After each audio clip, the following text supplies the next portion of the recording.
Alright guys, so probably a bit different for the channel, but I'm going to do a head unit install. So the guys from Seicane have reached out to me and asked if I'd be interested in doing a install video on one of their head units, and I said, you know what, that would be pretty cool because A, I've got different head units in all my cars and I have never done an install video. B, for the 120 Prado here behind me, as a lot of you who have the car would know, that the standard 2-din head units don't really fit too well in the dash fascia that they've got. So Seicane actually do a really nice quality factory replacement double-din Android head unit. So I said, you know what, if you're happy, send me one of them and we'll install it and review it and let you guys know how it goes. It's actually really slimline. So this is the head unit itself. As you can see, it's actually a really big size screen. A lot bigger than a standard kind of double din that you would buy. And it looks like it's got all the trim tabs and everything in the right place. We'll check that out when we get in the car. But you see that's the back there, nice and low profile, so it obviously fits within the factory brackets and everything. You've got all your ports which will run through when we hook it up. So you've got a Wi-Fi aerial here, which is important because you'll need to connect to Wi-Fi to update apps and everything, download new apps. GPS, also your standard aerial, fuse, USB ports. This will branch off to your ISO connector, or you can actually cut that off and hardwire it if you like, either way. But yeah, that's the unit itself. It looks really nice. Lightweight too. Inside we've got some instructions as well by the looks of it. And then we've got another bag which looks extremely comprehensive, which is good. So I can see this one here. Oh, they're all together it seems. So that's the main harness wire. That'll be your power and everything that the factory harness sees. And then you've got the factory Toyota plugs, or female version of the Toyota plugs that are in the car. So then obviously you've got some RCA cables for video in and out, audio in and out, etc. So that's that. We'll run through that when we start to hook everything up. So the beauty of this is literally this plugs into the back of the unit. This will take the factory Toyota harness. This means you don't need to hardwire anything. It's literally just plug and play as long as you get the right adapter. So whenever you're getting a head unit, it's always good to get one that has an ISO adapter, because you can then get your model car to ISO and then you can adapt that in nicely. It's also got the CAN bus decoder, which is for the steering wheel control, which we don't have on this one, but it actually might be a mod to do in the future. So then over here we have some USB and 3.5mm AUX cable extensions, so they also plug in. We've got the GPS antenna, pretty standard, and we've got some more RCA inputs and outputs, and also more USB extensions, which is always handy. So anyway, we'll get in the car and we'll suss this out, and once we've got a bit of an idea of what we're going to do, we'll run you guys through the install, and yeah, it should be pretty straightforward, but we'll see. Alright, so this is the center fascia for this is an 05 Prado. So from the 06 onwards, they had a different climate control, so it was a separate bezel. As you can see here, this is all one piece. So if you've got an 06 Plus, this is literally going to be a straight bolt in, or a 05 Grande version. Okay, so first thing you need to do is remove these side trim panels. So they're just plastic clips, so you can kind of get in and a little bit of fiddling around and you can kind of just wiggle it, and that pops out like so. So I'll put that safely in the back seat. Same with this one. Alright, so with that exposed, you can now get your fingers in. Just be careful because you can actually break these fragile plastic connectors, but just keep a kind of constant pressure on it. Give it a bit of a wiggle. You will eventually get it. Yeah, it sounded worse than it was, but that's off. There is a cable behind this. There we go. So if you don't have fat fingers like me, it'd be a lot easier. So as you can see, that's all there is. That comes off. Vent stays in there. Chuck that in the pile. This side's the exact same. Okay, so we've got the plastic sides out now, which is exposed. We've got 4 main bolts, and we've got another bolt here, which is holding the loom connector by the looks of it. So that gets held in there. That doesn't come completely out. These ones should come completely out, and we'll store them in a safe tray that we'll probably forget where we put them and be scrounging it all day for them, like you do. This is actually where old spray paint can lids come in very handy. They're good little containers for things like this. Alright, so with those 4 out, so we can just pull that forward, just a gentle bit of pressure, and it all comes loose, as you can see.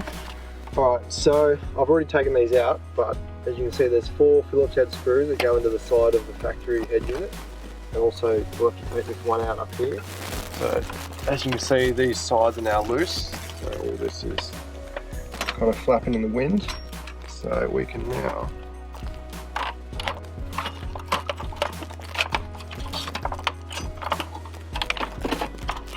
push the factory head unit out the back.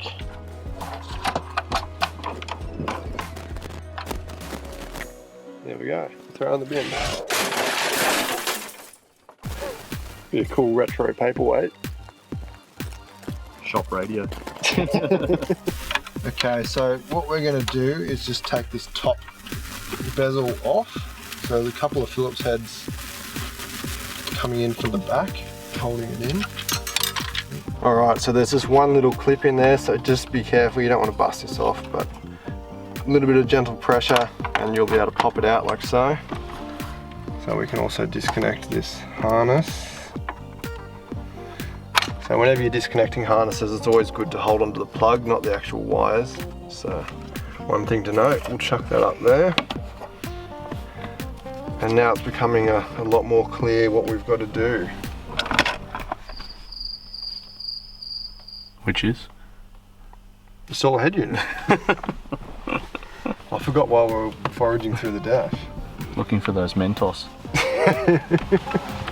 Alright, so now we will have a check for the actual fitment. So you can kind of see face on, they look very, very similar. The mounting points actually look identical. Same with all the trim clips. One thing I'll do is I'll just hold it up side by side and kind of gauge the top corner and see. Hopefully you guys can see, but it looks like we'll probably have to cut midway through between the top of this aircon knob and this curve in the fascia, which is perfect. So that looks good. Also holding it side by side, eyeballing it, all the trim clips seem to line up, which is really good. So it's looking promising. So yeah, I think what we'll do is essentially disconnect everything. It does appear that the aircon dials and everything are attached to a metal bracket, which has got a couple of screws coming through the back. So we'll fiddle around with that, take them off, and then we'll take this fascia to the bench. We'll kind of mock these up together. We can use the old sides as a bit of a gauge for the height and the trim clips and everything. This actually won't be too bad, I don't think. So remember this in about 5 hours when we're still struggling, but hopefully that's not the case, because I like to think you learn from those mistakes, but not mistakes, but experiences. Experiences, yes. Thanks, Ben. Those 1 AM installs. And it's probably a good thing to point out, it'd be good to have a magnetized screwdriver. So for those of you who don't know, you can actually just get a magnet and kind of run it over the screwdriver a few times, and it will start to pick up some magnetic tendencies. And just getting those screws out makes it a lot easier. I haven't done that, even though I could easily do it, so don't be like me, do it properly. Alright, so we just have to kill the camera for a sec, because this turned into a 2-man job. well, you could do it yourself, but if you got someone handy, it's a lot better to get them to hold and you screw. Two blokes, one radio. So as you can see, we've got it all separated. So there's the 3 screws at the top which hold this metal sandwich plate on, which was something like that. That sandwiches that to the back of the fascia. Then there were 2 screws at the bottom. So now that's all off. As you can see, we've got the fascia itself. So that's pretty easy to basically mock up now, do a nice clean cut. Alright, so we just got a few head units set up on the little midget bench here, so I'll have to squat down to show you guys. But as you can see here, this is the factory radio that we just pulled out. This is the new Seicane one that's going in, and this is a standard 2-DIN Android one. So this is from one of my other cars. These are still good, and Seicane sell these. This fits nicely in a lot of different cars, but especially for the later ones that have a kind of odd shaped kind of dash fascia, you can just kind of see it's quite a bit bigger. It's actually a lot bigger. So this is I think close to 6.5 or 7 inch. This looks like it'll be more closer to 9, I'd say.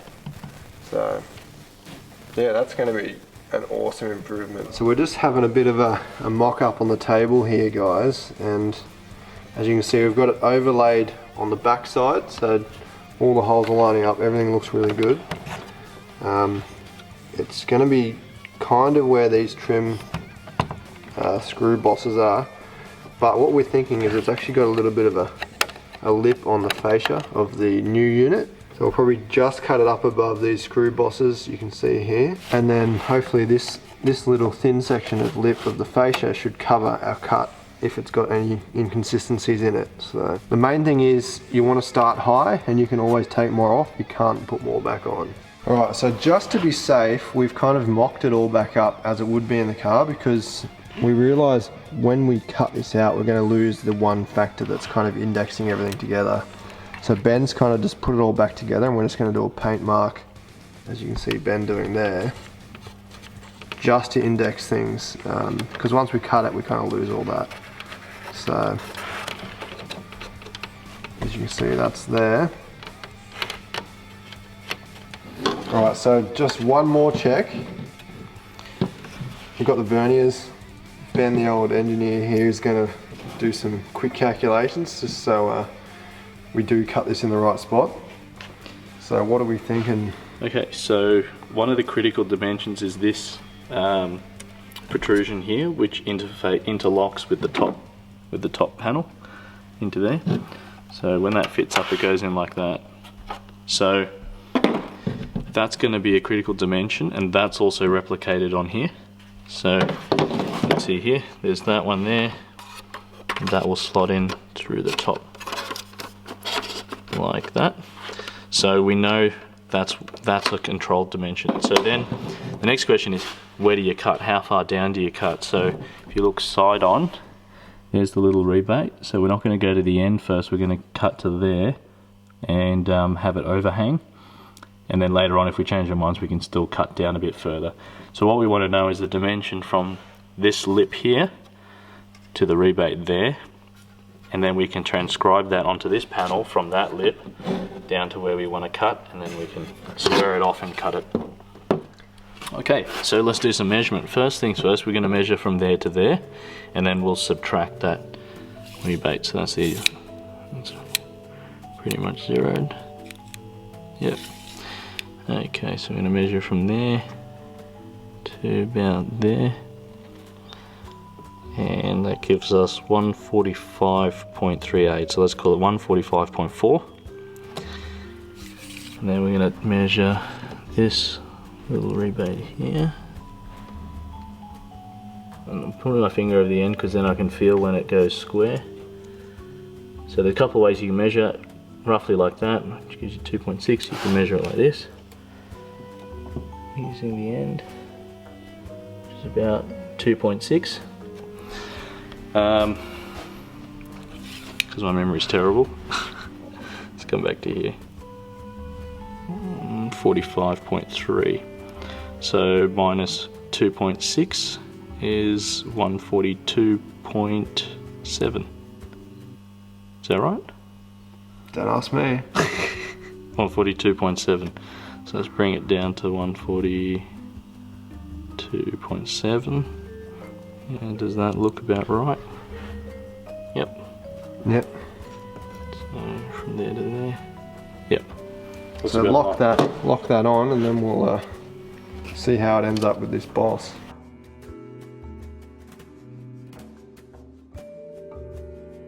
So one last final check. As you can see, I've just put some masking tape on here, so that's our cut line. We've measured the parallel with the verniers, so that's looking nice and true across there. Just a visual representation here. It's looking pretty on the money, as you can see, the slight overlap with this edge.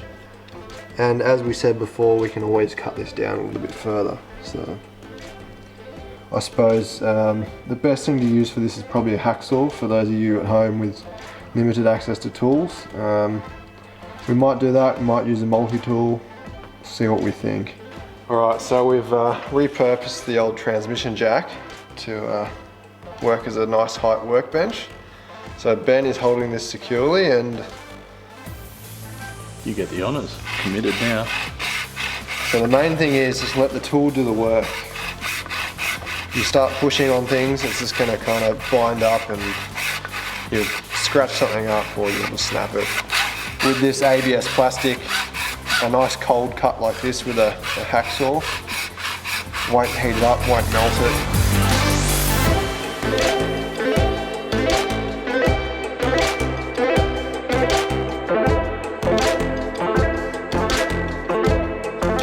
Might spin around and come back the other way if we can. Hey, Enough for a cut. beautiful. Precision, mate. Smooth. Just get further back. Yeah, hacksaw's away. Alright, so you can see there that's actually turned out really, really nice. That actually probably doesn't even need a filing or sanding. So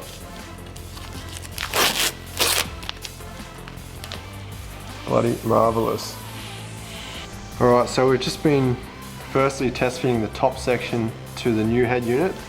All the clips look pretty much bang on. We did have to modify the factory top unit a little bit because it was actually hitting, you can see there, it was hitting just on these tabs. So just got the multi-tool and kind of knocked them back a bit, and now it clips in beautifully. So that's that done. Now the real thing we need to find out is if this works.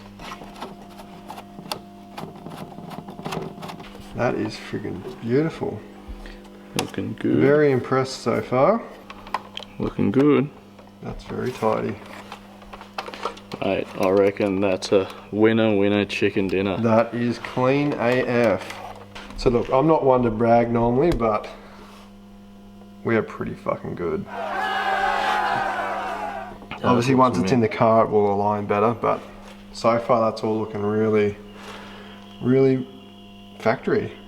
Yeah, that looks It's actually, I'm impressed. very, very impressive.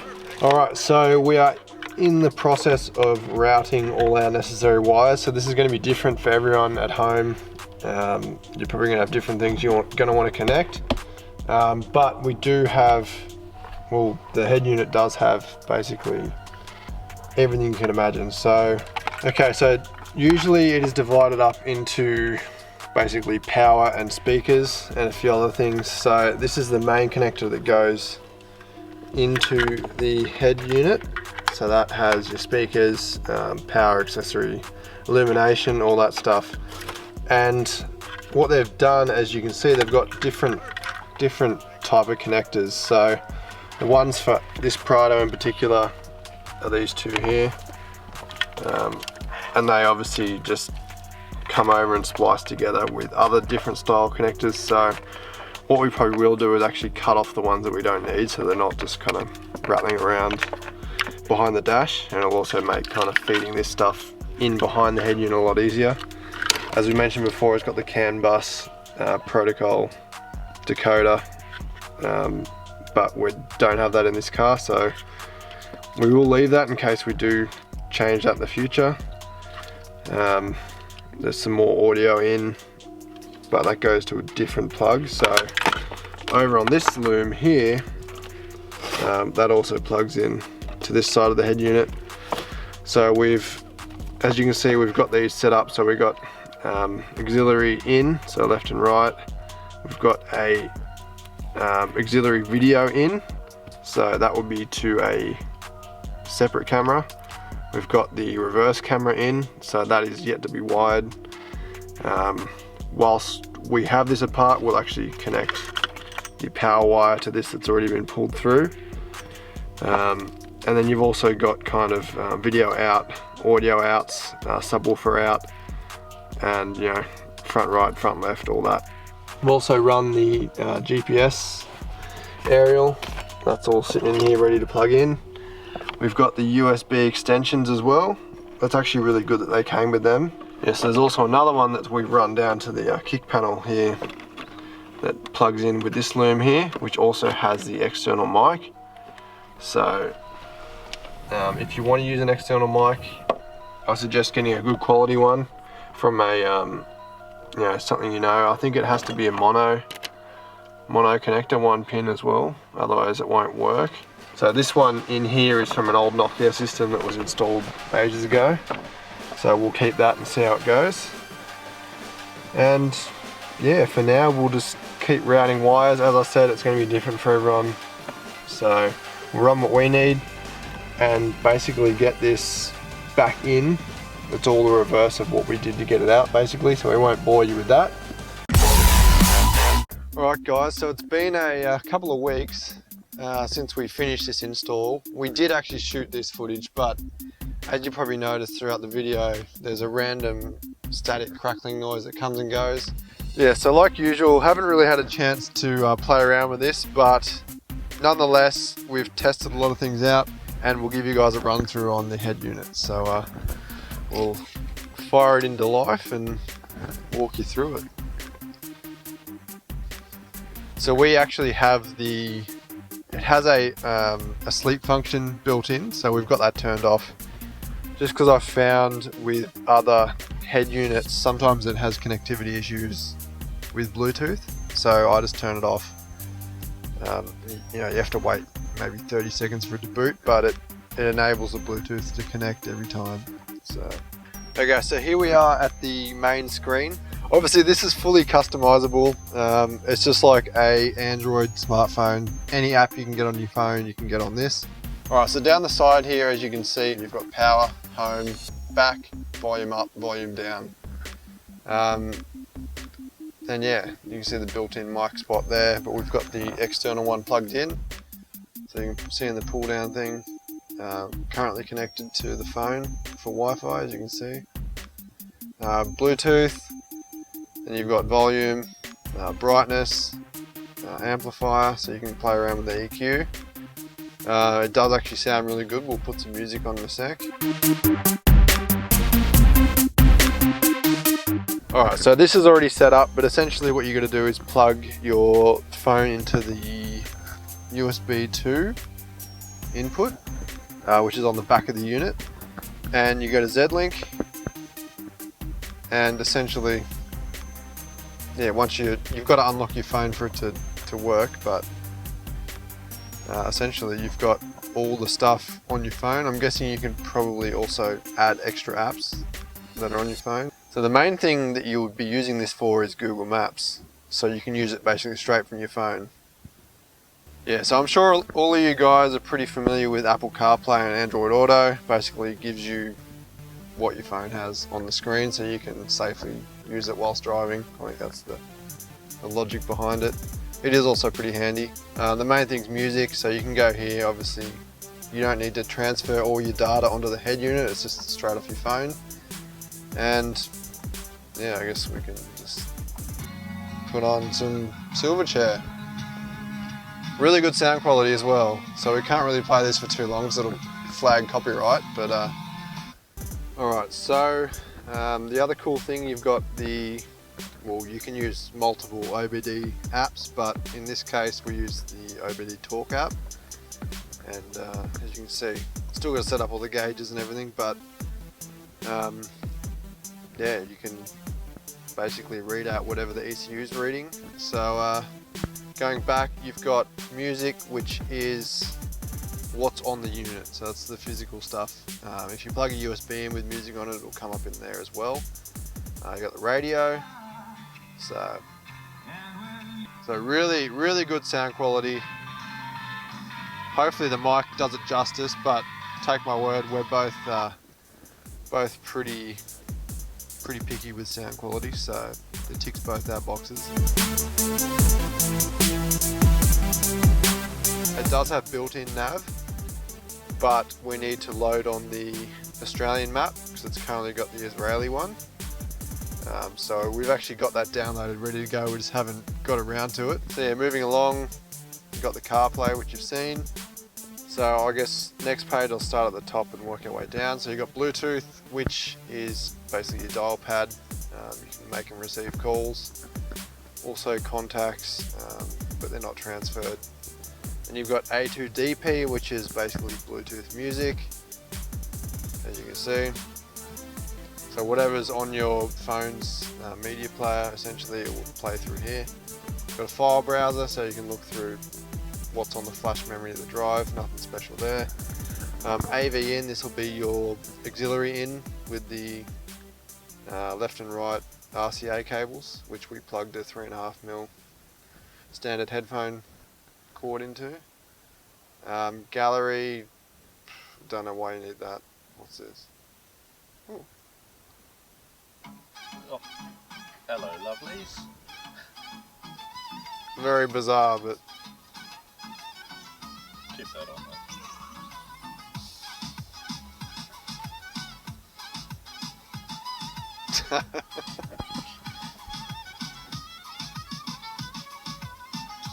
Presume that means it's in 4K as well. It's actually really good quality. Jesus. 4-minute video. So, wasn't expecting to find that in the gallery, but there we go. Anyway, yeah, this is basically if you've got a camera hooked up, which we will in the future. Amplifier, this is basically your graphic EQ. Sounds pretty good, as we said before, we're both pretty into our sound quality, so yeah, really happy with this. You got loudness, which it just sounds shit without it on, so we'll leave that on. Then you've got the fader, as you can see, you can move it around and select which speakers, depending how you've got your speakers set up, obviously. What else? So of course, there's also the Play Store, which is where you get all your apps. So you know, this is the Android App Store. iPhone is called the App Store, as you all probably know. You've got the digital radio, which you can see. That's also an extra thing. And also the GPS satellite tracker, which is kind of handy if you're looking for what's around you. As you can see, we're pretty surrounded by them. Alright, so that's pretty much it. It's all pretty self-explanatory, especially for you guys out there who are pretty proficient with smartphones. Same kind of deal. I'll run through some of the settings that are kind of specific to the head unit, I guess. Main thing, you'll see this car tab. So under here there's some see your steering wheel buttons. You can kind of change the light color of the panel lights. So there's like a nice white color. That kind of matches. Yeah. So that's pretty cool. The amplifier, that goes to the graphic equalizer again. Nav, you can basically just do some minor settings. Don't really need to play with that. So as you heard us mention earlier, we have the auto sleep function turned off. So that is found, as you can see, under the extra settings, and you can change it to either auto sleep. So that basically, if we do that, when we turn the key off,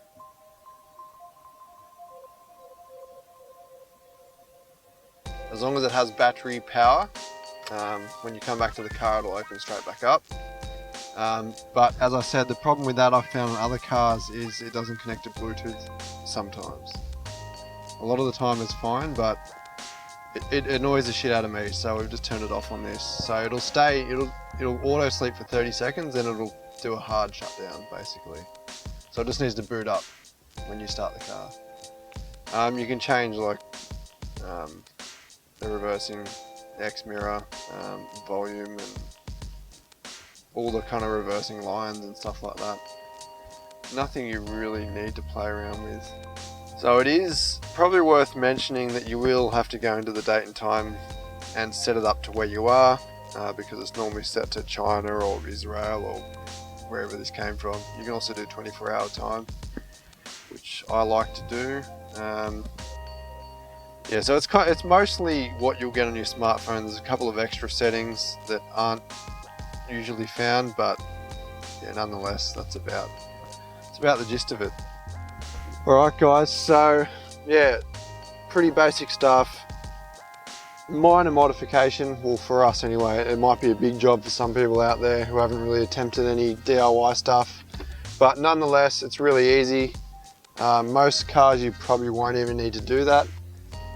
So yeah, really happy with the screen size especially. Is just, I don't know, it's just brilliant. Like it's close to 10 inches I'd say.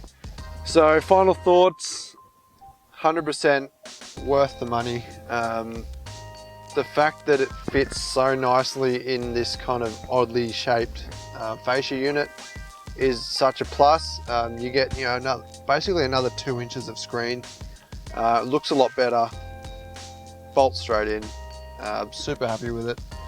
So what you can do if you are actually interested in this, you can head over to the link in the description and you can type in the promo code BBG and that will give you a slight discount on one of these. Bang for buck is just unbeatable, and they actually do have them for pretty much most common modern day cars with a weird kind of shaped fascia. So not only for the 120 Prado, basically I've had a look, there's a lot of manufacturers and models on there, and they do actually sell the standard 2-din ones as well, if that's for an older vehicle, which they fit pretty well into. So yeah, head down the bottom, check out the link in the description, go buy one of them.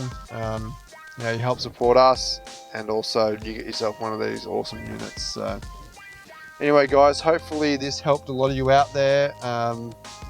Yeah, something different for the channel, but one of the most overlooked things is a good clean head unit install, so we've done just that. And yeah, like I said, keen to keep customizing it and, you know, many years of happy use out of it.